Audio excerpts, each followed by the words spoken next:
बिस्मिल्लाहिर्रहमानिर्रहीम रब्बिश्रह ली सदरी व यस्सिर ली अमरी वहलुल उक़दतम मिन लिसानी यफ़क़हू क़ौली आमीन या रब्बल आलमीन। अगर आप अपने घर में या अपने किसी दोस्त के घर में किसी 5 साल के बच्चे को हाथ में सिगरेट लिए कश लगाता देखें तो आपका रिएक्शन क्या होगा? चलें एक और सिचुएशन के बारे में सोचते हैं, यह ज़रा ख़तरनाक ज़्यादा है। अगर आप उसी 5 साल के बच्चे को हाथ में किसी शराब की बोतल को लिए घर में घूमता फिरता देखें तो आपका रिएक्शन क्या होगा? यकीनन आप घबरा गए होंगे, लेकिन यकीन कीजिए इसी से कुछ मिलती जुलती चीज़ें हम अपने बच्चों के हाथ में रोज़ बिला तरद्दुद दिए जा रहे हैं। एक रिसर्च के मुताबिक सेल फोन का इस्तेमाल बच्चों के दिमाग में वही हार्मोन सिक्रीट करता है जो कोकेन, शराब या सिगरेट पीने से सिक्रीट होते हैं। मगरिब में अब सवाल किया जा रहा है कि अगर शराब के लिए, सिगरेट के लिए बच्चों पर 18 साल की एज लिमिट है तो फिर मोबाइल फ़ोन्स के लिए क्यों नहीं है, जब इनके भी वही असरात हैं बच्चों के ऊपर जो शराब के और सिगरेट के हैं। अल्कोहलिक्स एनोनिमस ने एक रिसर्च की और इस नतीजे पे पहुंचे कि एक आम शराबी में और एक नशई और पक्के अल्कोहलिक में फ़र्क क्या होता है।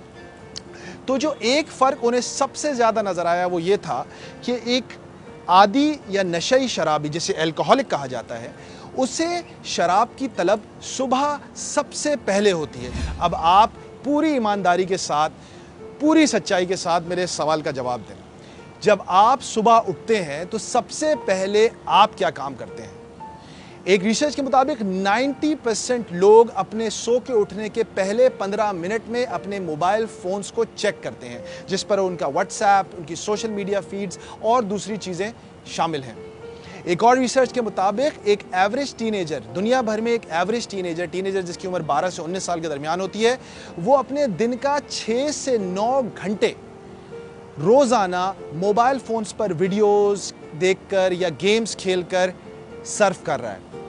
यानी कि एक आम टीनेजर जितना सोता नहीं है उससे ज़्यादा वो मोबाइल पे स्पेंड कर रहा है। एक और रिसर्च, लोगों से पूछा, एक तकरीबन 5-5.5 हज़ार लोगों का सर्वे हुआ और उनसे पूछा कि पिछले एक हफ्ते के दौरान आपने अपना मोबाइल फ़ोन किस जगह इस्तेमाल किया, वीडियोज़ देखने के लिए या गेम्स खेलने के लिए या न्यूज़ पढ़ने के लिए। तो 46% ऑफ दोज पीपल सेड कि उन्होंने अपना फ़ोन अपने बेड में लेटे हुए इस्तेमाल किया।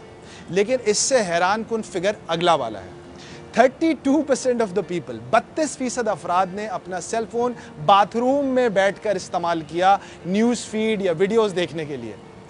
ये बात शायद आपको हैरान कुन लग रही है, लेकिन आज अपने आप पे गौर कीजिए कि आप दिन में कितनी मरतबा अपना सेल फोन उठाते हैं।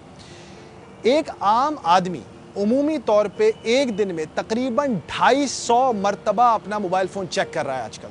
हम अपनी बीवी के साथ खाना खा रहे होंगे लेकिन हम उसके साथ नहीं होंगे। हम अपने बच्चों के साथ बैठकर कोई और काम कर रहे होंगे लेकिन हमारा दिमाग हमारी सोशल मीडिया फीड्स पे होगा। हम अपने ऑफिस में अपने कंप्यूटर पे बैठे हुए होंगे लेकिन हमारा दिमाग कहीं और होगा। हमारा जिस्म जहाँ पे है वो वहाँ पे है लेकिन हमारा दिमाग कहीं और है।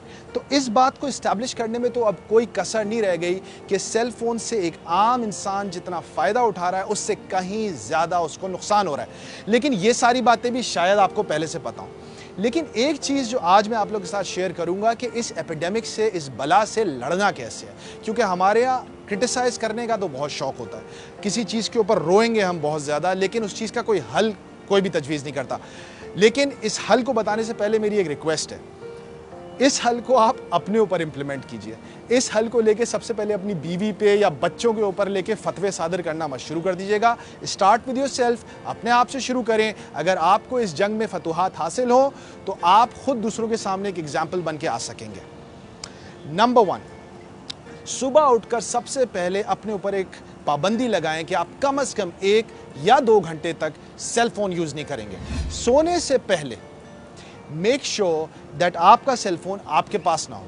आपको अगर उठने के लिए अलार्म लगाना है तो मेरे भाइयों 300, 400, 500 रुपए की एक अलार्म क्लॉक आती है। अलार्म क्लॉक खरीदिए, अपने साइड में अलार्म क्लॉक रखिए और उस पर अलार्म लगाइए। ये कोशिश कीजिए कि रात को जब आप बिस्तर पे लेटे तो आपका मोबाइल फ़ोन आपके हाथों की रीच में ना हो। रात के 8 से लेके सुबह के 8-9 बजे तक अपना डेटा कर्फ्यू लगा दें। 4th स्टेप ये लें कि वीकेंड्स पे मुझे पता है ये आपको बहुत मुश्किल लगेगा और तकरीबन नामुमकिन लगेगा, लेकिन मैंने करके देखा है और मेरा ज़बरदस्त वीकेंड गुजरा था।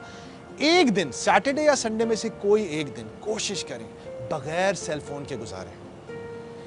कोई क़यामत नहीं आएगी, कोई मुसीबत नहीं आएगी, कोई मसला नहीं होगा। रसूल करीम सल्लल्लाहु अलैहि वसल्लम की हदीस है कि अल्लाहुम्मा इन्नी अऊज़ु बिका मिन इल्मिन ला यनफ़ा, कि अल्लाह मुझे उस इल्म से बचा जिससे मुझे कोई फ़ायदा ना हो। अब एक और आपसे रिक्वेस्ट करता हूँ मैं पूरी ईमानदारी से, आज सुबह से लेकर रात तक के अपने व्हाट्सएप मैसेजेस, अपने सोशल मीडिया फीड्स को ऑडिट करें और इस बात का जायज़ा लें कि आपने आज जितने मैसेजेस पढ़े या जितने मैसेजेस किए या जितनी शेयर्स पढ़ी या जितने लाइक फॉरवर्ड किए, उनमें से कितनी चीज़ें ऐसी थी जिनसे आपको कोई इमोशनल, इंटेलेक्चुअल या इल्मी या कोई जहनी काबिलियत में इजाफा हुआ। यकीन कीजिए 95% ऑफ द कंटेंट जो आप आगे पीछे जिस पे वक्त ज़ाया कर रहे हैं उसे आपको कोई फ़ायदा नहीं हो रहा। और इसीलिए रोज़ाना अपनी दुआओं में रसूल करीम सल्लल्लाहु अलैहि वसल्लम की इस दुआ को शामिल करें कि अल्लाहुम्मा इन्नी अऊज़ु बिका मिन इल्मिन ला यनफ़ा, ऐ अल्लाह हमें हर उस इल्म से भी बचा जिससे हमें कोई फ़ायदा ना हो।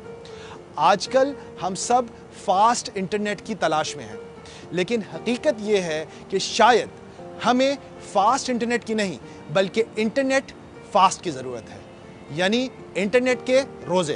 Thank you very much.